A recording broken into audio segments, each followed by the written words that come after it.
আমার নাম সাদমান শিববির আশা। আসসালামু আলাইকুম রাস্তা ভাই এবং আসসালামু আলাইকুম লিসনার্স। ওয়ালাইকুম সালাম। আপনার বাবাও সঙ্গে আছেন। জি। আমরা ঘটনায় চলে যাই, টাইম যেহেতু খুব তাড়াতাড়ি দৌড়াচ্ছে। জি আচ্ছা রাস্তা ভাইয়া, তো ঘটনাটা হচ্ছে অ্যাকচুয়ালি আমার বাবাকে নিয়ে জি। এবং আমার বাবার একজন বড় ভাইয়া আমার কামরুল চাচা ওনাকে নিয়ে।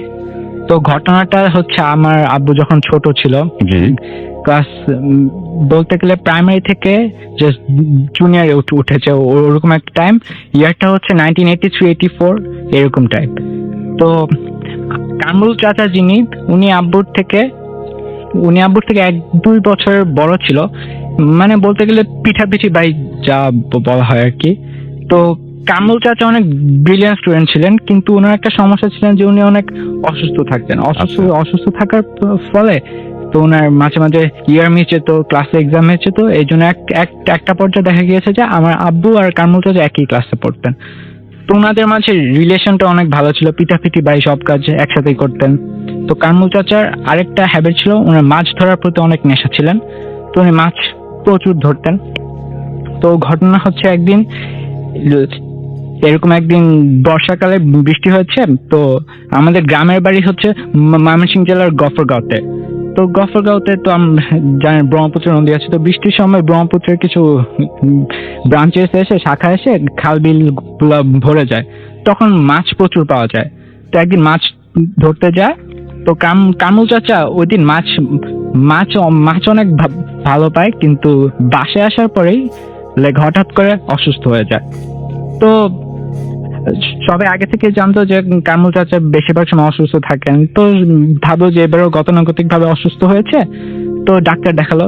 কিন্তু কয়েকদিন চলে যে অসুখটা সারছে না, বরঞ্চ আরো বৃদ্ধি পাচ্ছে, আরো বেশি হচ্ছে। তো অনেক চিকিৎসা করার পর ওনাকে ঢাকা পিজি হসপিটাল নিয়ে যায়।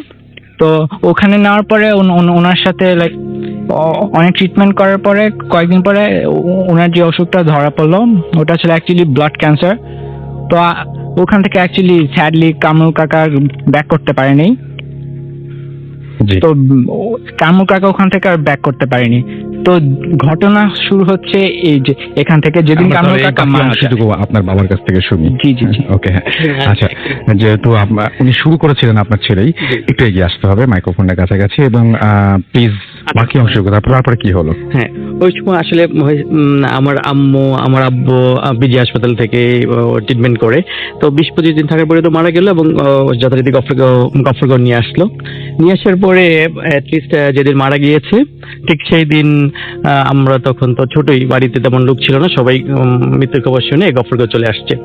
গফরগাঁও আসার পরে আমি ছিলাম, আমার বোনেরা ছিল। তো আমাদের পাশের একদম রিলেটেড একজন ইকবাল নাম, আমার ভাইস্তা সম্পর্ক হয়। তো সে মৃত্যুর খবরটা নিয়ে আসে। আলটিমেটলি ওই মুহূর্তে আমরা অনেকটা খুবই এক্সাইটেড হয়ে যাই এবং আমরা কান্নাকাটি শুরু করি।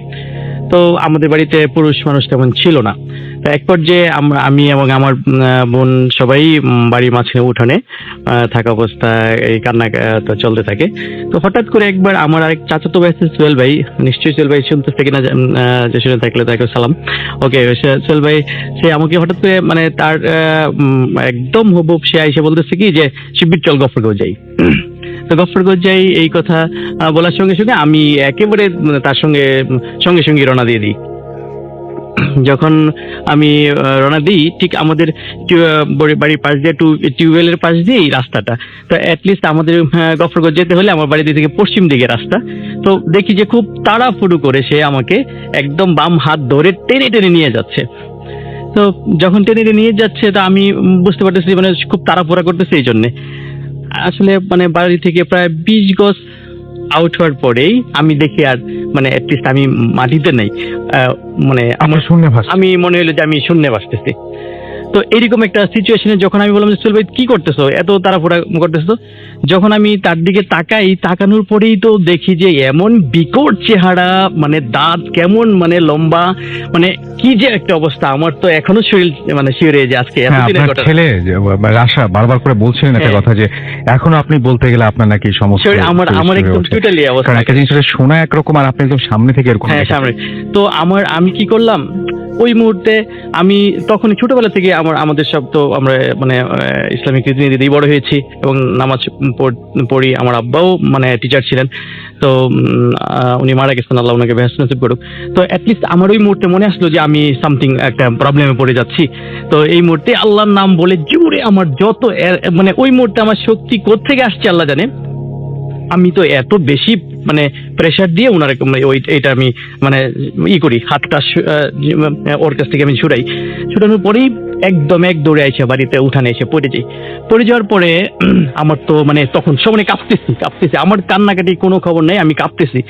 কাপড় এক পর্যায়ে আমার সবার ছোট চাচা, আমার চাচা, হ্যাঁ উনি এখন জীবিত আছেন, লতিফ চাচা, উনি আইসা আমাকে জিজ্ঞেস করতেছে কি হয়েছে, কি ব্যাপার। আমি তো তখনই চাচারে বললাম, চাচা এই কাহিনী হয়েছে, এই ডিটেলস। তারপরে তো উনি আমাকে নিয়ে একদম জড়ায় বৈশা ছিল। তারপরে তো আমার ভাই ওনাকে নিয়ে আসলো, নিয়ে আসার পরে অ্যাটলিস্ট দাফনের কাজকাম সব শেষ করলো, আব্বাকে ঘটনা বললাম। পরবর্তী সময় আমি যে জিনিসটা ফিল করেছি, কখনো আমি একা হাঁটতে পারতাম না। একা যখনই হেঁটেছি, স্কুল থেকে আসছি বা কোথাও গিয়েছি, আমার সবসময় মনে হইতো যে আমার পেছনে কে যেন হাঁটতেছে, ফলো করছে, হাঁটতেছে। তো এইটা অনেক দিন থেকেছে। তারপরে মাঝে মধ্যে আমি স্বপ্নে মানে ঘুমের স্বপ্নে দেখতাম যে অ্যাটলিস্ট আমাকে তাড়া করছে, তাড়া করতে করতে করতে করতে এক পর্যায়ে আব্বাকে হঠাৎ আমি পেয়েছি, আব্বা আমার সামনে দাঁড়ানোর পরে আর এটা এফেক্ট করতে পারে নাই এরকমটা। এবং এটা একদম সিরিয়াস লাইফে এরকম একটা এক্সপিরিয়েন্স, মানে চরম একটা ব্যাপার। তো আল্লাহর মতে আমি এখন ভালো আছি, কিন্তু আমি ওই ভাইয়ের সঙ্গে আমার খুবই মানে একটা আন্ডারস্ট্যান্ডিং ছিল, যদিও আমরা খুব মানে একসাথে অনেক বড় হয়েছি।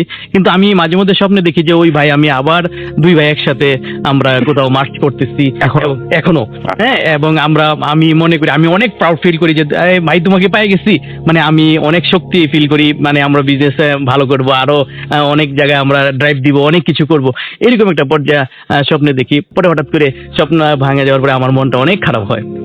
ওকে, থ্যাংক ইউ ভেরি মাচ। আমরা চলে যাচ্ছি আমাদের অতিথির কাছে। আপনার নামটা একটু প্লিজ বলবেন, একটু কাছে এগিয়ে এসে তারপরে আপনি বলেন আপনার নামটা একটু বলবেন, তারপর আপনার ঘটনা শুনবো আমরা। হাই গাইস, আমি মোহাম্মদ শানুর রহমান সোহান, মিরপুর 14 নম্বর থেকে এসেছি। তো আমার সাথে যে ঘটনাটি হয় সেটা আমাদের মিরপুরের একটি পুরনো একটি বাড়িতে। তো আমি সরাসরি আমার ঘটনা চলে যাচ্ছি রাসেল ভাই। তো আমার যে বন্ধুর বাড়িতে আমার সাথে যে ঘটনাটি ঘটছে সেটা হচ্ছে আমি মিরপুরে একটা জায়গায়, আমি যে কোনো কারণবশত আমি জায়গাটার নাম বলতে পারছি না। তো আমার ফ্রেন্ডের বাড়ি রীতিমতো যখন ফ্রেন্ডের বাড়িতে যখন আর কি আপনার কাজ কমপ্লিট হয়ে যাবে, ঠিক এরকম একটা সময় আমার ফ্রেন্ডের বাবা মা কোনো একটা তাদের পারিবারিক কারণে তাদের গ্রামের বাড়ি তাদের যেতে হয়। তো আমার ফ্রেন্ড একা থাকতে ভয় পাবে এটা ভেবে আমাকে কল করলো যে সোহান এরকম আমার বাসায় আমাকে একা থাকতে হবে রাতে, তো তুই আয়। তো আমি আমার ফ্রেন্ডের সাথে তার বাসায় থাকার জন্য রাতে আমার ফ্রেন্ডের সাথে গেলাম। তো যাওয়ার পরে দোতলা, আমরা আর কি দোতলায় ছিলাম আর কি। তো আমরা দোতলায় আর কি রুমে আমরা বিছনার মতো করে আমরা আর কি সবাই একসাথে বসে আমরা আর কি গল্প করতেছিলাম। তো গল্প করতে করতে প্রায় রাত্র 1-2টা বেজে যায়। হঠাৎ করে আর কি আমার চোখ ফ্লোরের দিকে পড়ে। তো একটা জিনিস আমি খেয়াল করলাম, নর্মালি ছেলেদের মাথার চুল যতই বড় হোক বাট এত বড় হবে না। ফ্লোরের বিভিন্ন জায়গায় মেয়েদের মাথার চুলের মতো ছড়ানো ছিটানো, এবং সংখ্যা সেটা বেশি না, খুবই কম, কিন্তু অনেক বড় বড় চুল। তো আমরা নর্মালি জিনিসটা ভাবছি হয়তো বা জানলা খোলা ছিল, বাতাসে হয়তো বা উড়ে আসতে পারে, বা যে কোনো কারণ হয়তো বা রুমের ভিতরে চুল থাকতে পারে। তো আমরা পুরো রুমটা সুন্দরভাবে ঝাড়ু দিয়ে আমরা জিনিসটা নর্মালি ভেবে আমরা রাতের খাবার জন্য আমরা নিচে চলে যাই। তো নিচে আমরা রেস্টুরেন্ট থেকে আমরা রাতের ডিনার কমপ্লিট করে আমরা বাসায় ব্যাক করি। তো রাসেল ভাই, আমি আরেকটু কথা বলতে ভুলে গেছিলাম যে আমার বন্ধুর বাবা এই জমিটা যার কাছ থেকে কিনেছে, তাদের মুখে নাকি শুনছে যে জমিটা অনেক বছর আগে যুদ্ধের কিছু বছর পর সেই জায়গাটা নাকি একটা পারিবারিক একটা কবরস্থান ছিল। তো কোনো একটা কারণে তাদের পরিবারের একে একে সবাই মারা যাওয়ায় ওই জমিটা এরকম কোনো মালিক ছিল না, জমিটা এরকম নিষ্পত্তি হয়ে যায়। তো ওই জমিটা আমার ফ্রেন্ডের বাবা তার কাছ থেকে খুব অল্প দামে পাওয়ায় আমার ফ্রেন্ডের বাবা তার কাছ থেকে জমিটা কিনে। তো এই কারণে আপনার আর কি আমি আর কি আমার ফ্রেন্ডের কাছ থেকে আর কি এই জিনিসটা আর কি জানতে পারলাম, এখানে আমি ঘটনার মাঝখানে কথাটুকু আর কি বললাম। তো যাই হোক, আমি সরাসরি ঘটনা চলে যাচ্ছি। তো তারপরে আমরা আমাদের ঘরে ঢুকে আমি লাইট অন করে যখন আমার চোখটা যখন আবার ফ্লোরে পড়লো, তখন আমি জিনিসটা দেখলাম যে আগের থেকেও পরিমাণে বেশি অনেক বড় বড় মেয়েদের মাথার চুল বিভিন্ন জায়গায় ছড়ানো ছিটানো আছে। তো আমি জিনিসটা ভাবলাম যে কি ব্যাপার, আমি তো সম্পূর্ণ রুম লকড করা, সম্পূর্ণ রুম ঝাড়ু দেওয়া সুন্দরভাবে আমি চলে গেলাম, এই চুলগুলো এখন কোথা থেকে আসলো? তো আমি আমার ফ্রেন্ডকে জিনিসটা দেখালাম, আমার ফ্রেন্ডও জিনিসটা বললো যে হ্যাঁ, আমিও জিনিসটা খেয়াল করছি, কিন্তু আমি আসলে তোকে কিছু বলি নাই, হয়তোবা তুই জিনিসটা দেখে বিভ্রান্ত হইতে পারো। তো প্রথম দিন এটা ছিল প্রথম দিনের স্টোরি। তো প্রথম দিন যাক এইটুকু ঘটনা ছিল। দ্বিতীয় দিনের ঘটনা বলছি। দ্বিতীয় দিন ঠিক রাত্র একটা কি দুইটার দিকে, তো আমি বাথরুমে যাব, সেই জন্য আমি ঘুমের থেকে বিছানা থেকে নিচে দাঁড়াই আর কি। তো আমি আর কি শুনতে পাচ্ছি যে পাকঘরের থেকে হয়তোবা কোনো আওয়াজ আসতেছে। তো আমি হয়তোবা ভাবলাম যে বাইরে হয়তোবা হালকা হালকা বৃষ্টি হচ্ছে, তো হয়তোবা জানলা খোলা, এই কারণে হয়তোবা আওয়াজটা আছে। তো আমি চেক করার জন্য আমি পাকঘরের দিকে আগাই। তো আমি কিচেনে যাওয়ার পরে আমি জিনিসটা দেখলাম যে কিচেনের জানলা সম্পূর্ণ অফ করা, কিন্তু কিচেন থেকে আমি জাস্ট রিয়েলাইজ করতে পারতেছি যে এক ধরনের একটা ফিলিংস, মানে আমি কেউ এখানে উপস্থিত, এরকম একটা অস্তিত্ব আমি আমার নিজের কাছে মনে হইলো যে আমি ছাড়া এখানে অন্য কেউ আছে। তো যাই হোক, আমি লাইটটা অন করি, লাইটটা অন করে সবকিছু চেক করে দেখা আমি জাস্ট লাইটটা অফ করে আমি ব্যাক করে আমি রুমের দিকে যাব। ঠিক আমি এক স্টেপ দুই স্টেপ ফালানোর পরেই আমার নিজের হাতে বন্ধ করা লাইট হঠাৎ করে আমার দেখলাম লাইটটা অন হয়ে গেল। তো আমি জাস্ট একটা সেকেন্ড পিছে ঘুরে তাকায় আমি খুব ভয় পেয়ে আমি এক দৌড় দিয়ে আমি আমার রুমে চলে আসি। আমি আমার ফ্রেন্ডকে জিনিসটা বলি যে আমি নিজের হাতে লাইটটা অফ করছি, সে লাইটটা কিভাবে অন হয়। তো আমার ফ্রেন্ড আমাকে বলে যে হয়তো বা কোনো মানে ইলেকট্রিক কারণে বা যে কোনো একটা কারণ, হয়তো বা তোমার হ্যালোসিনেশন, এটা হয়তো বা তোমার ভুল হয়েছে। তো যাই হোক, তো ওর বাবা মা গ্রামের বাড়ি থেকে ব্যাক করার পরে আন্টি আঙ্কেলকে বিষয়গুলো আমি বলি, আমার ফ্রেন্ড বলে। তারপরে আন্টি আঙ্কেল ওই বাসার ভালো করে বড় করে এক শুক্রবারে একটা ইমাম সাহেবকে আনে, মিলাদ পড়ায়, এবং তারপরে আমার ফ্রেন্ডের মুখে শুনি তারপরে নাকি বাসায় এই ধরনের সমস্যা আর কখনো হয় না। আর বিভিন্ন ধরনের যে আওয়াজ বাসা থেকে পাওয়া যেত সে আওয়াজও পাওয়া যায় না। আর ওই ফ্লোরের যে চুলের যে ব্যাপারটা ছিল সেই জিনিসটাও নাকি ভ্যানিশ হয়ে গেছে। তো রাসেল ভাই, এই ছিল আমার ঘটনা। অনেক ধন্যবাদ আপনাকে। আমরা কথা না বাড়িয়ে, যেহেতু সময় খুব কম, চলে যাচ্ছে আমাদের পরবর্তী অতিথির কাছে। আপনার নামটা একটু বলবেন, তারপর হ্যালো, আসসালামু আলাইকুম লিসেনার্স, আমি অনেক ফ্রম ধানমন্ডি সাথে। আজকে আমি আমার যে এক্সপিরিয়েন্স শেয়ার করব 2010 এর একটি স্টোরি। ওইটা বেসিক্যালি আমার স্টোরিটা হচ্ছে আমার গ্রামকে নিয়ে। তখন আমি ওই গ্রামেই থাকতাম। আমাদের প্রথমেই বলে নেওয়া ভালো যে আমাদের গ্রামটা ছিল জঙ্গলাচ্ছন্ন, অজপড়া গায়ে বলতে। তেমনি ওই জায়গায় আমরা অনেক মানে রাত্রি পর্যন্ত আড্ডা দিতাম আমার ফ্রেন্ডদের সাথে, 4-5 জন। তেমনি একদিনের কথা, আমরা আড্ডা দিয়ে মানে রাত্রে 9টা-10টা পর্যন্ত আড্ডা দিলাম। সবাই সবার বাসায় চলে গেল। আমার সাথে একটা কাজিন ছিল, আমি আর আমার কাজিন মানে। প্রিয় লিসেনার, স্বাগতম বুথ এফএম ইউটিউব চ্যানেলে। এখানে আপনারা শুনতে পারবেন ভৌতিক বিভিন্ন ধরনের গল্প। প্রতিদিন রাত 9টা 30 এখানে ভিডিও আপলোড করা হয়। নতুন নতুন ভিডিও পেতে চ্যানেলটিকে সাবস্ক্রাইব করে রাখবেন। দেখা হবে অন্য কোনো দিন নতুন ভৌতিক ভিডিও নিয়ে। কথা বলতে বলতে মোবাইলে গেমস খেলতে খেলতে আসতেছিলাম বাসার দিকে। আমাদের বাসা থেকে আর মেইন রোডে যে এখানে আড্ডা দিতাম ওইটার দূরত্ব ছিল 4-5 মিনিটের দূরত্ব। ওইটার মানে মাঝে আমাদের রাস্তার মাঝখানে আসতে একটা শেওড়া গাছ পড়ে। আমরা যখন মানে আড্ডা দিতে দিতে মানে দুইজন কথা বলতে বলতে আর গেমস খেলতে খেলতে মোবাইলের দিকে তাকিয়ে আসতেছি, ওই গাছটার কাছে মানে নিচে আসার পর মানে আমি সামনের দিকে তাকালাম, মানে দেখলাম যে অনেক দূর থেকে একটা লোক আসতেছে, পাঞ্জাবি পরা। মানে চেহারা বোঝা যাইতেছে না, অনেক দূরেই মোটামুটি। আমি ওই সময় ভাবলাম মেবি হয়তো মানে আমাদের গ্রামের এই কোনো চাচা হইতে পারে, কারণ ওনারা মাঝে মধ্যে পান সিগারেট খাওয়ার জন্য দোকানে যেত, তাই ভাবলাম। যাই হোক, আমি আমার মানে রীতিমতো গেমস খেলতে থাকলাম। যে সময় আমার মানে ওই লোকটা বা যাই হোক মানে আমার ডান পাশ দিয়ে ক্রস করবে, ওই টাইমে আমি আমার মানে চোখটা নিচের দিকে গেল রাস্তার দিকে। ওই সময় যা দেখলাম তা হলো লোকটার পায়ে ছিল কালো একটা বুট জুতা পরানো।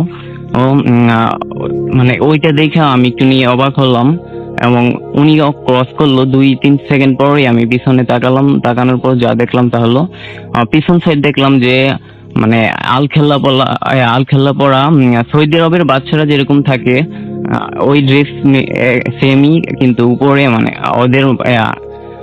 ওদের যেরকম ওই যে মাথার মধ্যে একটা সৌদি আরবেরই মানে পাগড়ি পরা থাকে, ওইরকম একটা পরা পাগড়ি পরা। পিছন সাইড চুলগুলো একদম একটু বড় বড়ই, সাদা দেখতে, কিন্তু চেহারা দেখা যাচ্ছে না, পিছন সাইড দেখা যাচ্ছে। আমি এটা দেখলাম, মনে করলাম হয়তো আমার মনের ভুল, কিন্তু আমি সামনের দিকে তাকানোর পরে মানে আমার যেই কাজিনটা ছিল জয়, ওরে ডাক দিলাম, বললাম দোস্ত মানে এদিকে একটু দেখতো। ও তাকানোর পর দেখলো কই কিছু তো নাই। আমি সাথে সাথে ওর পর আমি তাকালাম, দেখলাম আমি ঠিকই দেখছি কিন্তু ও দেখছে না। ওকে আরেকবার ভালো মতো ডাক দিলাম, ও ভালো মতো মানে নিচ্ছে না ব্যাপারটা। ও তাকালোর পর দেখলো যে মানে আসলেই মানে লোকটা অনেক লম্বা আমাদের থেকে, মানে সাধারণত মানুষ যেরকম হয়ে থাকে। আমরা বুঝতে পেরেছি যে হ্যাঁ। যেহেতু অন্য দেশের একজন লোক, আপনারা হ্যাঁ। দেখলেন, তারপরে কি হলো? হ্যাঁ, দেখলাম, দেখার পর উনি একটু দ্রুত হেঁটে যাচ্ছে। আমরা ভাবলাম যে এটা কি আজকে আমরা দেখবো, এই জন্য আমরা তারপরে একটু কি হলো? হ্যাঁ ওনার পিছনে গেলাম, কিন্তু একটা মোড় ছিল, মোড়ের ওইখানে যাওয়ার পরে মানে ওই লোকটা মানে দ্রুত হাঁটা শুরু করলো। তো আমরা যাওয়ার পর আর দেখতে পেলাম না, মানে উনি ভেনিশ হয়ে গেল। যাই হোক, মানে পরের দিন আমরা ভাবছি হয়তো যে আমাদের এলাকায় ওই বছরই অনেকেই হজে যাইতো, ওই ভাবছি হয়তো হজে থেকে আসছে বা এই ড্রেস নিয়ে আসছে, নামাজে এগুলো পরে আসতো জুম্মাতে, ওনারা কেউ হইতে পারে। আমরা সবার মানে যারা ওই হজে গেছে ওদের সবার বাসায় খবর নিলাম যে উনি ওই দিন ওই বাড়িতে ছিল কিনা। পরে দেখি মানে শুনলাম যে না, উনি কোনো রাত্রে ড্রেস পরে বের হয় নাই, এরকম ঘটনাটা। আসলে এই ঘটনাটা এটার সাথে আরেকটা মিল আছে যে মানে সেটা আমরা হয় পরে শুনবো। আমরা একটা ছোট বিরতি, আমাদের আরো একজন গেস্ট আছে, আমরা তার কাছে চলে যাই। আপনার নামটা বলে আপনার ঘটনাটা বলুন প্লিজ। হ্যালো লিসেনার্স, আমি অর্ণব ইসলাম সৈকত, জিগাতলা থেকে আসছি। আচ্ছা, তো আমার যে ঘটনাটা ভাইয়া, এটা পটুয়াখালী জেলার আপনার বাইজিৎ গ্রামে, ওই জায়গাটার নাম হচ্ছে দেবগড় বলে চেনে সবাই। সো ঘটনাটা বেসিক্যালি একটা বটগাছকে ঘিরে। সো আমি ওইখানে বেশ কিছুদিন আগে ঘুরতে যাই। সো ঘুরতে যাওয়ার পরে আমি বটগাছের ওইখানে ঘুরতে যাওয়ার পরে একটা মানে অদ্ভুত টাইপের একটা জিনিস দেখি বটগাছটাতে। সো বটগাছটাতে সবাই আর কি মানত করে। আপনি বলছিলেন বেশ ফুটো কত জায়গা আছে, আমি বলতেছি ওইটা ওই বটগাছের মানত করে, and মানতের যে জিনিসগুলো আছে এগুলো আপনার ওইখানে বটগাছের চারপাশ দিয়ে পকেট করে ফুটা করে দেয়া আছে। সো ওই ফুটাগুলোর মধ্যে দেয়। আর প্রতি শুক্রবারে যে জিনিসগুলো জমা হয়, বাট জিনিসগুলা and যে টাকাগুলা জমা হয় ওগুলা সব বের করে আপনার ফকির মিসকিনকে ওখানে রান্না করে খাওয়ানো হয়। তো আমি পডকাস্টের কথা জিজ্ঞেস করি এটা মানে কিভাবে কি হলো। তো ওরা বলে যে এটা যে 8 থেকে 9 বছর আগেও নাকি বটগাছটা এখানে ছিল না, ওইখানে নদী ভাঙ্গনের মতো অবস্থা ছিল। বটগাছটা কোথা থেকে আসছে বা কিভাবে আসছে কেউ জানে না। তো আমি ভাবি যে এটা হয়তো আজগুবি হবে। তো আমি ওদের সাথে এই বটগাছ নিয়ে ফান শুরু করে দিই, এটা কি তোদের গ্রামের লোকজন এগুলো কি করে। তো আমি মানে ওরা আমারে বলে যে এইসব বলিস না, তো ক্ষতি হতে পারে। আমার যে ফ্রেন্ড থাকে রাশিদ, ও আমাকে মানে তারা সবাই খুবই জিনিসটা। তো আমাকে এইভাবে বলে। তো ওরা এক পর্যায়ে আমি অনেক বেশি ফান করাতে ওরা আমাকে চ্যালেঞ্জ করে যে যদি এমনটাই হয় তাহলে তুই একটা কাজ কর, ওইখান থেকে যে কোনো একটা জিনিস ওই গর্ত থেকে আমাদেরকে এনে দেখা। তো আমি প্রথমত যেতে রাজি হই না, যে আমি বলি যে আমি কেন যাবো। তো পরবর্তীতে ওরা ফানটা একটু মানে অনেক বেশি করে ফেলে। তো আমি আর মানে ওখানে থাকতে না পেরে আমি চলে যাই, যে দেখি কি নিয়ে আসবো, কি হয় পরে দেখা যাবে। তো আমি নর্মালি যাই। বাট যাওয়ার সময় বেশি দূরের পথ না, 5 থেকে 7 মিনিট হাঁটলে ওদের বাসা থেকে বটগাছটা ওখানে যাওয়া যায়। তো আমি যাচ্ছি, যেহেতু বেশ বিদ্যুতের অন্ধকার টাইপ হয়ে গেছে। তো আমি মোবাইলে আলোটা জ্বালিয়ে ওখানে যাচ্ছি। তো যাওয়ার পরে কোনো প্রবলেম হয় না। সো আমি ভাবি যে হয়তো বা কোনো প্রবলেম হবে না। আমি যাওয়ার পরে ওই বটগাছটা পাড় দিয়ে আছে ইট দিয়ে। সো আমি পাড়ের উপর উঠে যখন হাত দিতে যাব তখন একটু ভয় করছে যে যদি গর্তগুলোর মধ্যে কোনো সাপ বা অন্য পোকামাকড় টাইপ কিছু থাকে। তো আমি হঠাৎ করে এটা চিন্তা করতে করতে একসময় ভাবি যে যদি কিছু না নিয়ে যাই তো ওরা তো আরো বেশি এটা নিয়ে ফান করবে। তো আমি মানে কোনো কিছু মনে না করে চোখ বন্ধ করে হাত দিয়ে দিই। দেওয়ার পরে অনেক দেখি ভিতরে অনেক কিছুই, বাট আমার হাতের মধ্যে একটা কয়েন চলে আসে। ওটা হচ্ছে আপনি বের করার পরে ফোনের লাইট দিয়েই দেখি, দেখার পরে আমি ওই জিনিসটা দেখি যে 1 টাকার কয়েন, যে অনেক আগে লাল একগুলা কয়েন ছিল না 1 টাকার সোনালী কালারে, তো ওই কয়েনগুলো দেখে আমি তখন কি করি কয়েনটা নিই। নেওয়ার পরে যখন পিছনে তাকানোর পর দেখি যে কয়েকটা কুকুর ওইখানে মানে এমনিতেই ঘোরাফেরা করতেছে। সো আমি কুকুর এমনিতেও ভয় পাই, তো আমি ওদেরকে ইয়ে না করে আমি সাইড দিয়ে যাওয়ার ট্রাই করি। তো আমি মোটামুটি নিজে মনের মধ্যে ভয় নিয়ে বাসায় চলে আসি। আসার পর ব্যাপারটা ওদেরকে আমি দেখাই জিনিসটা যে এদের দেখ আমি আমি পয়সাটা নিয়ে নিয়ে এসেছি। এসেছি। তারপর কি সমস্যা আসতে শুরু হয়েছিল? হ্যাঁ, তারপরে ভাই সমস্যাটা শুরু হয়। আমি সেদিন রাত ওরা আমাকে বলে যে ঠিক আছে তুমি যখন নিয়ে আসছো তো তুমি একটা কাজ করো, এটা তোমার কাছে 7 দিন রেখে দাও। তুমি যদি 7 দিন রাখতে পারো তাহলে তোমরা আমাকে যেটা মানে তুমি আমার কাছে যেটা চাবা আমি ওইটাই করবো, ওইটাই দেবো বা তোমাকে। তো আমি বলি যে ঠিক আছে, মানে 7 দিন না, আমি আরো বেশি রাখতে পারবো। তো ও আমি ওটা রেখে দিই। রাখার পর যে জিনিসটা হয়, আমি প্রতিদিন রাতে স্বপ্ন দেখা শুরু করি। ওখানে যে কদিন থাকি আমি প্রতিদিন রাতে স্বপ্ন দেখা শুরু করি যে আমি একটা রুমের মধ্যে জাস্ট এক কোনায় বসে আছি। রুমটার আর কি কোনো মানে দরজা ছিল না, জাস্ট একটা জানালা আমার মানে ফ্রন্টে একদম সামনে একটা জানালা।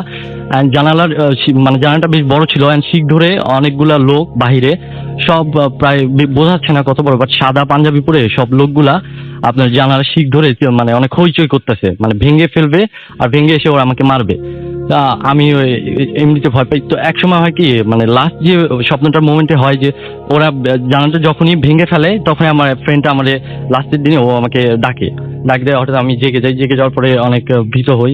তারপর আমি আমার যে ফ্রেন্ড ছিল আসে, তোকে আমি বলি যে এই দোস্ত আমি এইরকম দেখতেছি, আমার অনেক মানে ভয় লাগতেছে।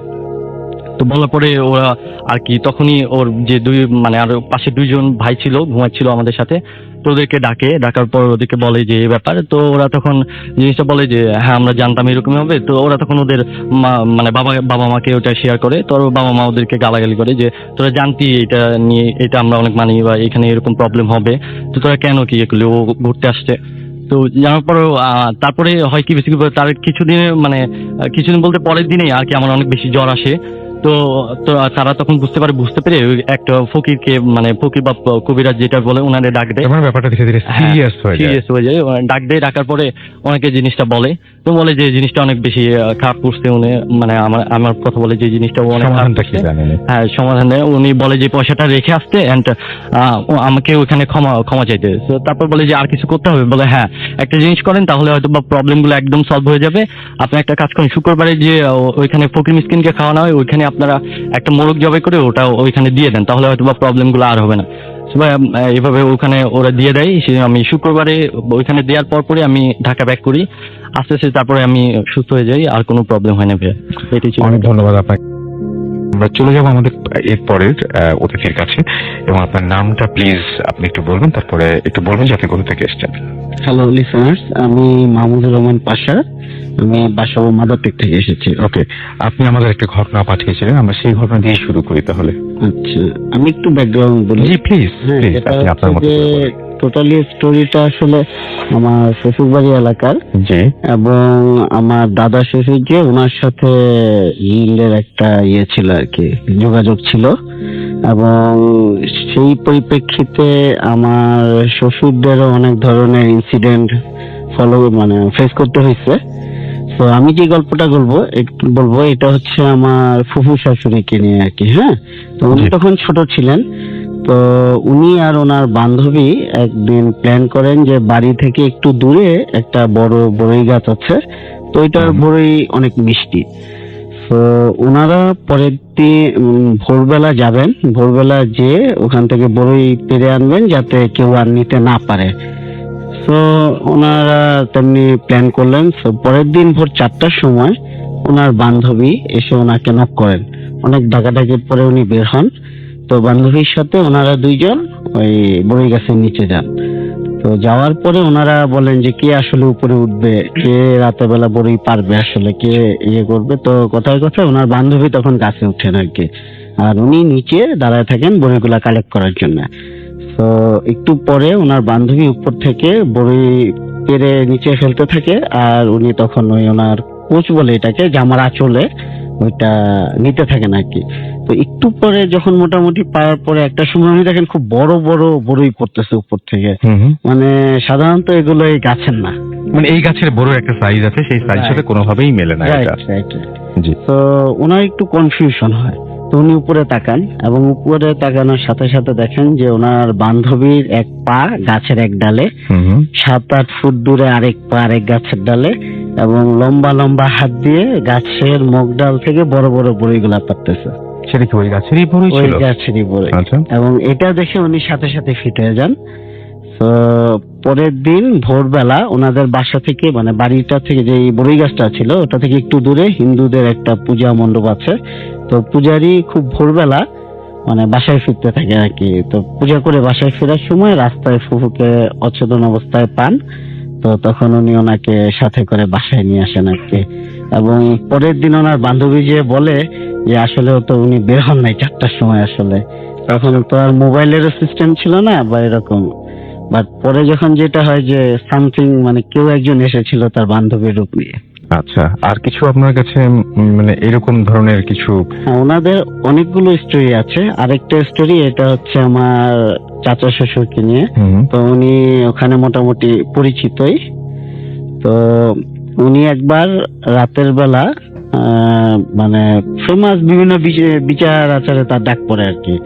তো ওনার একটা মোটরসাইকেল আছে, তো ওইটা নিয়ে বাড়িতে ব্যাক করতেছেন। জি। তো ব্যাক করার সময় বাড়ি থেকে একটু আগে ওখানে, মানে যেহেতু হিন্দু অধ্যুষিত এলাকা, জি জি, তো ওখানে চিতাখোলা আছে, সামনে একটা মন্দির। মন্দিরটা পার হলে ওনাদের মানে একটা তেঁতুল গাছ আছে, একটা বড়ই গাছ আছে, আর এরপরে আর কি বাড়ি। তো উনি যখন মন্দিরটা ক্রস করতেছেন ওনার বাইকটা একটু নষ্ট হয় আর কি।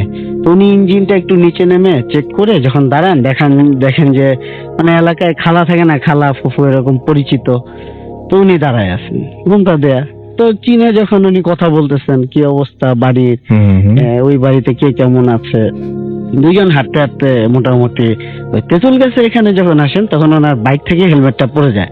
উনি হেলমেটটা উঠে দেখেন আশেপাশে আর কেউ নাই, সবকিছু ফাঁকা, পুরো ফাঁকা। এবং উনি কনফিউজ হয়ে যান আসলে কার সাথে উনি গল্পটা করলেন এতক্ষণ। আচ্ছা, আমি আপনার জিনিস জিজ্ঞেস করি যে এই যে ঘটনাগুলো আপনি শুনেছেন, আপনার সাথে জীবনে কখনো কোনোদিন কোনো ঘটনা ঘটেছে? আমার সাথে এখন পর্যন্ত তেমন ঘটেনি। কিন্তু এই ঘটনা যখন শুনেছেন তখন আপনার আমি কি মনে হয়েছে? গিয়েছিলাম বাড়িতে, এবং যেটা হচ্ছে আমার সবচেয়ে বড় যে আমি আমার ওয়াইফকে নিয়ে যখন ফার্স্ট আমার দাদা শ্বশুর বাড়ি যাই, আমরা দুইজন একসাথে থাকতে পারিনি। আমি ছিলাম আলাদা একটা ঘরে, যেখানে আমি, আমার ভাই মানে ওয়াইফের ভাই এবং বড় বোনের জামাই একটা বাড়িতে, এবং 6-7টা বাড়ি পরে যায় আমার ওয়াইফ তার মানে ফুফুদের সাথে ছিল আর কি। তো এখানে সমস্যা হইতে পারে ভেবে আমরা, কি ধরনের মানে এটা ডিসিশনটা এরকম ডিসিশন কি জন্য? এটা আসলে ওনারা রিস্ক দিতে চায় নাই। যে এটা হচ্ছে আমার এক চাচা শ্বশুর, উনি ওনাদের অ্যাটাকে মারা গেছেন। যেটা হচ্ছে যে উনি একদিন দুপুরবেলা, আমার শ্বশুর হচ্ছে 7 ভাই, তো উনি একদিন দুপুরবেলা মানে বাইরে থেকে বাড়িতে ফিরতেছিল। তো বাড়ির সামনে যে তেঁতুল গাছটার কথা বললাম, ওইখানে একটা ছায়ার মতো উনি একটা পাড়া দেয়। পাড়া দেওয়ার সাথে সাথে ওনার পিঠে একটা খুব জোরে চড় মারা হয় আর কি। তো ওই চড়টা ওনার পিঠে একেবারে বসা যায়। আচ্ছা। তো সাথে সাথে বাড়িতে নিয়ে যাওয়া হয়, উনি এখানে পড়ে যান। পড়ে গেলে সবাই এসে ওনাকে বাড়িতে নিয়ে যান। বাড়িতে নিয়ে যাওয়ার পরে দাদা শ্বশুর দেখেন যে পিঠের মধ্যে একটা মানে 5 আঙ্গুলের একটা ছাপের মতো একেবারে বসে গেছে। তো 3 দিন পর্যন্ত ওনার জ্বর থাকে এবং পরে আর উনি বাঁচে নাই। আচ্ছা, মানে এই জন্যই এই সমস্ত জিনিস চিন্তা ভাবনা করে আপনাদেরকে আলাদা রাখা হয়েছে, সঙ্গে ওইখানে মানে যারা আছেন, যারা জানেন ওই এলাকা সম্পর্কে, তাদের সঙ্গে রাখা হয়েছিল যাতে কোনো ঝামেলা না হয়। বেশি মানুষ একসঙ্গে ছিলেন আপনারা এবং আলাদাভাবে। এবং তার মানে ব্যাপারটা এরকম যে ঘটনাগুলো শুনে যতটা স্বাভাবিক মনে হয়, যাদের সাথে যে এই ঘটনাগুলো ঘটেছে তাদের জীবনটা অতটা স্বাভাবিক না, মানে অনেক কিছু এলোমেলো হয়ে গেছে এই সমস্ত ঘটনার প্রেক্ষিতেই। কিন্তু ওনাদের কাছে এখন আসলে এটা অনেকটা ডেইলি লাইফ হয়ে গেছে। যেমন ওনাদের বাড়ির চালে এটা পড়ে এখন রেগুলার, প্রায় পড়ে। তো পড়লেও এটা বের হইলে কাউকে দেখা যায় না। প্লাস বাড়ি থেকে বের হয়ে দেখা যায় যে চাপকল চাপতেছে আসলে কেউ নাই। এবং পুকুর ঘাটে একটা পুকুর আছে, ওটার পানি কখনো শুকায় না আর কি। তো ওই পুকুর ঘাটে মাঝে মধ্যে থালা বাসন ধোয়া, এরপরে গোসল করা, কাপড় লাড়া যে আওয়াজগুলো ওগুলো পাওয়া যায়, still এখনো পাওয়া যায়। আর ওখানে যেটা করে মানে জিনদের একটা সমস্যা হচ্ছে যে মাঝে মধ্যে ওখানে অনেক বাঁশঝাড়, আমি নিজে গিয়েছি, মানে ওয়েদারটা অলওয়েজ গুমোট থাকে। জি। ধরেন একটা সন্ধ্যা সন্ধ্যা ভাব, রোদ আছে বাট যেহেতু বাঁশঝাড় অনেক, আপনার মনে হবে যে সূর্যের আলো খুব একটা পৌঁছায় না। তো ওইখানে যেটা ইয়ে হয়েছে, দেখা যায় যে ওই মানে দিনের বেলা সন্ধ্যার একটা ওয়েদারের মতো থাকে আর কি। খুব অদ্ভুত ব্যাপার খুব কিন্তু এটা। অদ্ভুত। হ্যাঁ। এবং ঝড় হয়। আচ্ছা, ঝড় হয় কি মানে ওই এলাকাটাতেই ঝড় হয়, ডাইনে বামে আসলে কিছু হচ্ছে না। কোন জায়গায় কিছু কোনো হচ্ছে না, জায়গায় শুধুমাত্র ওইখানে ঝড়টা হচ্ছে। রাইট। আর আরেকটা জিনিস যে যে বললাম যে বাজার গুলাতে কি করে মাঝে মধ্যে বাজার গুলা নিচে নামায় রাখে। তো কেউ যদি বাজারটা ধরেন আপনি ওটা ডিঙিয়ে সামনে যেতে চান, তখন উঠে যায়। বুঝা যায়। হ্যাঁ, সেটাই।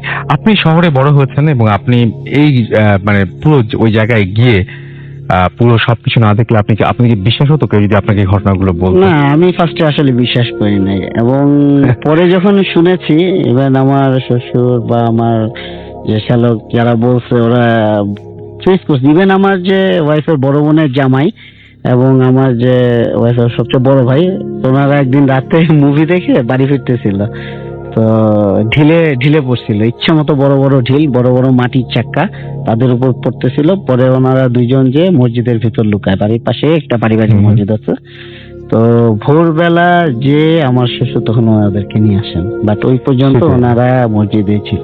সেটাই আমার কাছে এটাই সবচেয়ে বেশি ডিফিকাল্ট মনে হয়। সেটা হচ্ছে যে আসলে উনি যেরকম এখানে বড় হয়েছেন এবং ওনার লাইফে কিছু ঘটেনি, উনি যদি হয়তো ওখানে না গেলে হয়তো এই ঘটনাগুলো খুবই মানে বিশ্বাস করাটা তার জন্য খুব কষ্টকর হতো। আপনারা যারা শুনছেন তাদেরও অনেক ঘটনা এরকম বিশ্বাস করতে অনেক কষ্ট হয় এবং বিশ্বাস করাটা অনেক বেশি কষ্টকর, সেটাও জানি।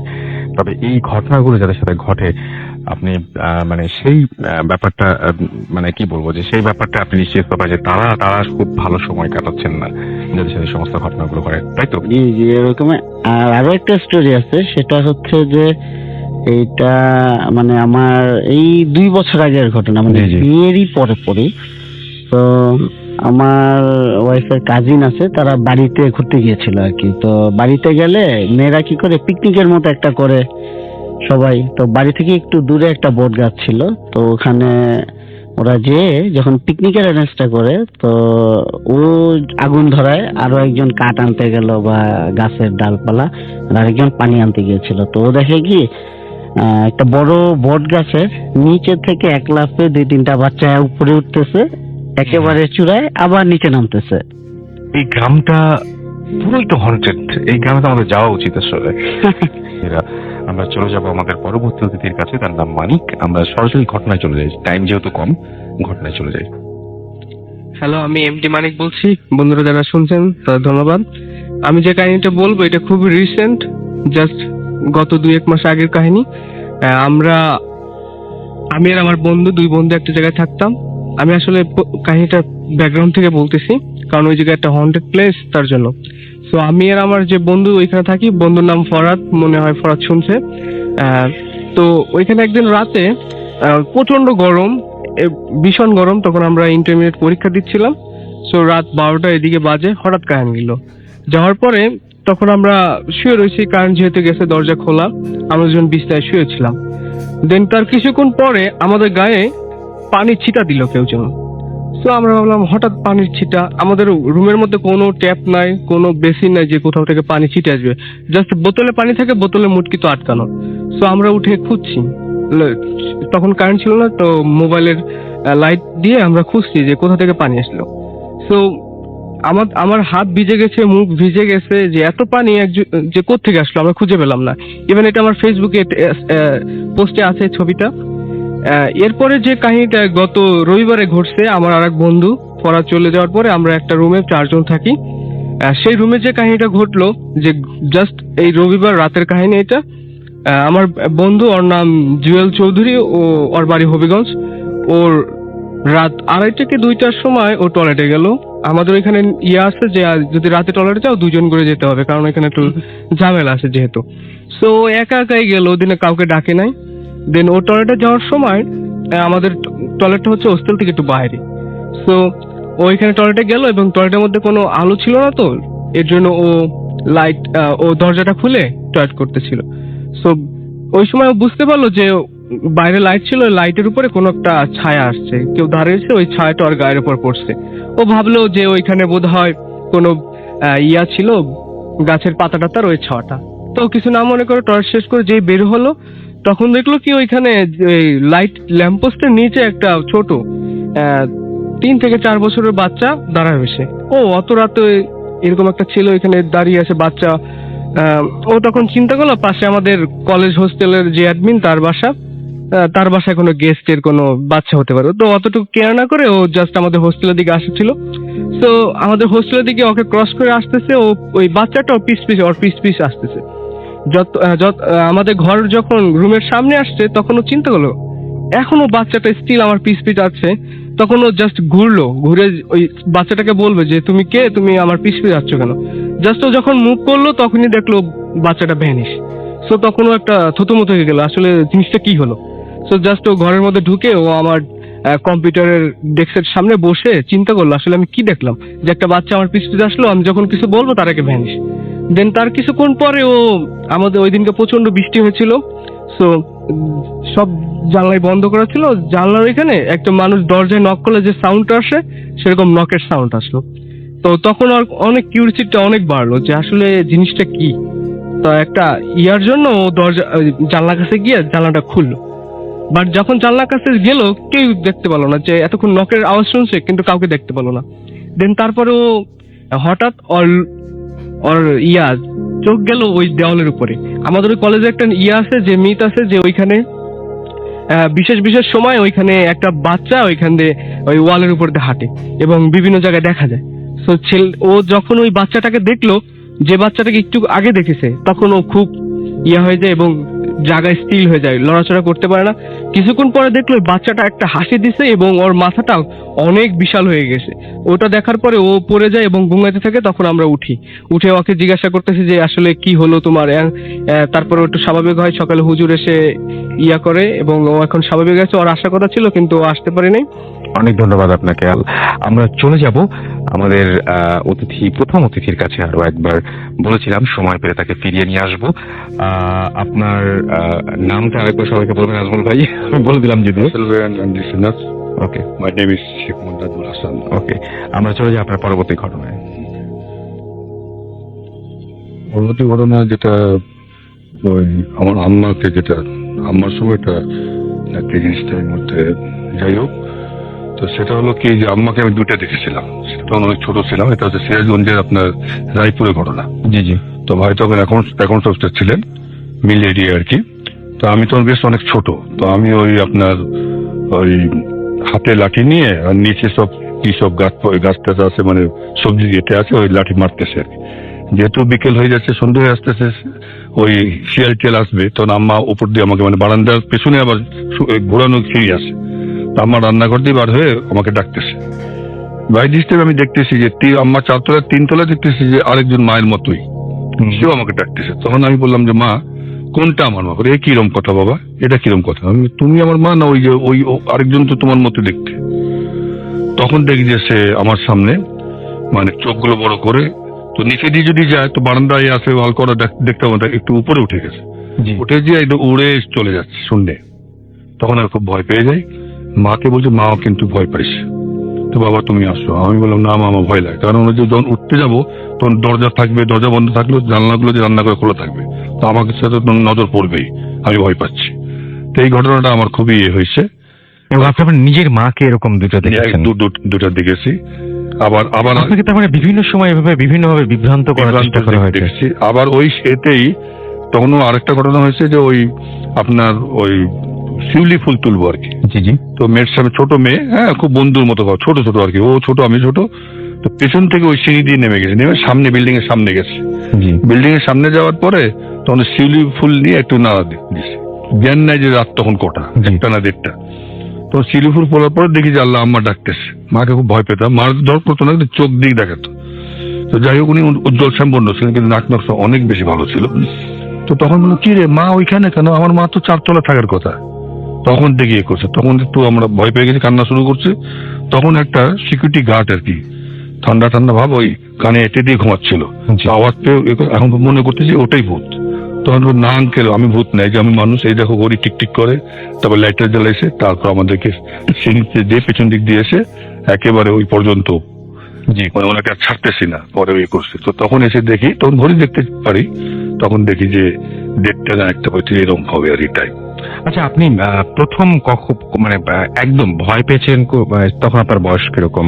যখন প্রথম ভয় পাই তখন বয়স অনেক কম, তখন ওটাও আমার মনে আছে, ওটা 4 বছর হবে আর কি। আম্মা বাড়িতে নাই, তো আমি ওই ঘুমাই পড়ছি, মাকে বেয়ে ঘষে ঘুমাই পড়ছি, 3:30 বা এরকম হবে। তখন দেখি মা আমাকে ডাকতেছে, তখন ওই হাঁটতে তো পারি কিন্তু হামাগুড়ি দিয়ে যাচ্ছে আর কি। তো ওই ঘর থেকে আবার একটু লাইট দিয়ে করে তারপর অন্ধকার একটু আসে, জি। ওদিকে ঘর বন্ধ। তো আমাকে চাচ্ছে যে আমি যেন ওদিকে যাই। তখন বলছে, তুমি আমাকে নাও না কেন? তখন চিৎকার দিই, তখন আমার বোন, আমরা 3x3 বোন, তখন আমার বোনরা, আমি সবার ছোট, তখন আমার বোনরা তো কি তখন ওই যে মা ডাকে, তখন দেখলাম সে উড়ে চলে গেছে। এটা আমার যতটুকু মনে পড়ে, এটা আমার জীবনের প্রথম এই জিনিসটা। আপনাদের পরিবারে কি মানে সবাই এরকম কম বেশি ভয় পেয়েছেন বা এরকম অভিজ্ঞতার সম্মুখীন হয়েছেন, নাকি শুধুমাত্র আপনার সাথে এই ঘটনাগুলো ক্রমাগত ঘটে কম বেশি চলেছে? দেখছে, তবে সবচেয়ে বেশি দেখছে আমার বড় বোন, তারপর আমি আর কি। সে এখন একটু বলে যে না এগুলো একটা খেয়াল, এটা সেটা, কিন্তু স্টিল নাও সে দেখে। এই কদিন আগেও সে দেখছে, ওই ঈদের সময় সে আবার খুব রান্না করে সারা রাত জেগে। তো যখনই খুব রান্না টান্না করে, খুব ইয়ে করে, তখন সে পেছনে বিল্ডিং এ, হ্যাঁ, সে দেখছে যে একটা মহিলা, সুন্দর একটা মহিলা, আচ্ছা। অথচ ওই বাড়িতে কেউ নাই। তখন সে ভয় পেয়ে যায়, তখন তার হাত পা হয়ে যায়, তো সে বুঝতে পারে যে এটা ওই ধরনের আর কি। মানে যে বাড়িতে কেউ ছিলই না সেই ওই বাড়িতে সে দেখছে, খুব মহিলাটা কিন্তু খুব সুন্দর, আচ্ছা, খুব সুন্দর। আচ্ছা। আর একবার আমি দেখছি, আমাকে ঘুম দিয়ে তুলেছিল, আজ থেকে প্রায় 7-8 বছর আগে আমাকে দেখেছিল সে। আমি দেখলে আমাকে ওই দিক দিয়ে কি যেন কোন শিব করতেছে না, তখন আমি রান্না করে যাই। তো ওই দরজা খুবই সুন্দর করে দরজা প্লট রান্না করছে, এটার ঘ্রাণটা হচ্ছিল। হ্যাঁ, দরজা তো একটু মানুষ তো একটু গোলাপ জল দেয়, তো এগুলোতে এটা হয়েছে আর কি। আচ্ছা, আপনার কাছে এতদিন পরে যে এত অভিজ্ঞতা বা এই যে এত দেখেছেন আপনি, আপনার শেষ মুহূর্তে কি মনে হয় যে আসলে পৃথিবীতে ভয় বলে কিছু আছে কিনা, মানে ভয় পাওয়া উচিত কিনা, নাকি ভয় না পেলেও চলে? আসলে ভয় পাওয়া আমি তো মনে করি উচিত, এই কারণে, কারণ আমার একটা বিশ্বাস আছে যে যারা একদম ভয় পায় না, কিন্তু যদি হঠাৎ ভয় পেয়ে যায়, তখন কিন্তু মৃত্যু পর্যন্ত হতে পারে। আচ্ছা, মৃত্যু পর্যন্ত হতে পারে, ভয়টা থাকা ভালো। আমরা চলে যাব আমাদের আরো একজন অতিথির কাছে। তোমার নামটা একটু বলো। আরেকবার আমি মাহমুদুল হাসান। মাহমুদুল হাসান। বাবা যে ঘটনাগুলো বললেন, সেই ঘটনাগুলো তোমার মনে হয় কি, মানে বিশ্বাস হয় নাকি বিশ্বাস করতে কষ্ট আগে হয়? হতো না, কিন্তু পরে আব্বা একদিন বলে কি যে তোমার সাথে যখন ঘটবে তারপর থেকে বুঝবা যে এগুলো আছে। তারপর থেকে দেখার পর থেকে এখন বিশ্বাস করি। ও, তার মানে তুমিও দেখেছো? হ্যাঁ। কি ঘটেছিল তোমার সাথে একটু শুনি। তুমি কি আসলে- আগে বলো যে তুমি কি করো? আমি তো স্টুডেন্ট, ক্লাস 7 এ পড়ি। ক্লাস 7 এ পড়ো। শুনি তোমার কি দেখেছো তুমি? সেদিন আমি আর আব্বু টিভি দেখছিলাম আমাদের মাস্টার বেডে। জি। তে এখন হঠাৎ করে কারেন্ট চলে যায়। তখন আব্বু বলে তখন আমাদের চার্জার অন করার জন্য আমি আম্মুকে ডাক দিই। তো আম্মু কোনো উত্তর দেয় না। 2-3 বার ডাক দিই, তখন আব্বু বললো কি যে তুমি তোমার আম্মুকে ডাকছো, তোমার আম্মু তো নাই। মানে তোমার আম্মু তো নিচে দোকানে গেছে। আমার বিশ্বাস হয় না। পরে আমি খাট থেকে নেমে মাস্টার মানে আমাদের রুমটা ক্রস করে আমাদের ডাইনিং রুম পরে সেখানে যাই। অন্ধকারে কিছু দেখতে পাচ্ছি না, তাও ডাক দিই আম্মু। আম্মু কোনো উত্তর দেয় না। পরে এই মুহূর্তে আবার আব্বুরও বিশ্বাস হয় যে আম্মু মনে হয় ঘরে আছে।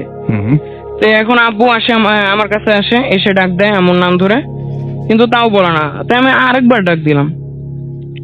পরে আম্মু বললো পরে আব্বু শুনে বললো আম্মুকে ডাক দিল। তখন আম্মু বললো জি। আওয়াজটা ছিল যেখানে আমরা টিভি দেখছিলাম, ওখানে বারান্দা ছিল। তো এখন আমি প্রথমে যাই, তারপর আব্বু আমার পিছে পিছে আসে। ওখানে আবার বারান্দাটা, আবার ওখানে জানলাও ছিল, তো বারান্দাটাও দেখা যায়। তো এখন তখন পর্দা জানলা সব খোলা ছিল, গরমকাল। তখন আম্মুকে দেখতে পাচ্ছি যে আম্মু হাত পাখা করে আবার বারান্দা একটা দোলনাও ছিল, ওখানে বসতেছে, কারণ আম্মু ওখানে সচরাচরই বসে কারেন্ট যাওয়ার পর। তাই আমি এখন আম্মুর কাছে দৌড়তে ছুটে যাই যে আম্মু কেন উত্তর দিল না, কখনো তো এরকম করে না। তো দৌড়তে ছুটে যেই যাবো, মানে বারান্দায় ঢুকে বামে তাকাবো, আম্মু মানে একটা কালো ছায়া ভ্যানিশ হয়ে গেল। আব্বুর সামনে ওই জিনিসটা ওই মুহূর্তেই ঘটছে। তারপর তো আমার মানে শরীর একেবারে হাত পা ঠান্ডা হয়ে গেল, আর কি বলবো, এটাই ছিল ঘটনা। আচ্ছা, তার মানে তুমিও দেখেছো? প্রিয় লিসেনার, শেষ পর্যন্ত ভিডিওটি দেখার জন্য আপনাকে আন্তরিকভাবে ধন্যবাদ। আমরা প্রতিদিন রাত 9টা এই চ্যানেলে ভিডিও আপলোড করে থাকি। নতুন নতুন ভিডিও পেতে চ্যানেলটিকে সাবস্ক্রাইব করে রাখবেন, যাতে নতুন ভিডিও আপনার সামনে আসে। আপনাদের জীবনে কোনো ঘটে যাওয়া বা আপনার আত্মীয় স্বজনের মধ্যে কারো যদি জীবনে ঘটে যাওয়া কোনো কাহিনী যদি শেয়ার করতে চান, তাহলে আমাদের হোয়াটসঅ্যাপে যোগাযোগ করতে পারেন। আমরা আপনাদের কাহিনীগুলোকে শেয়ার করব।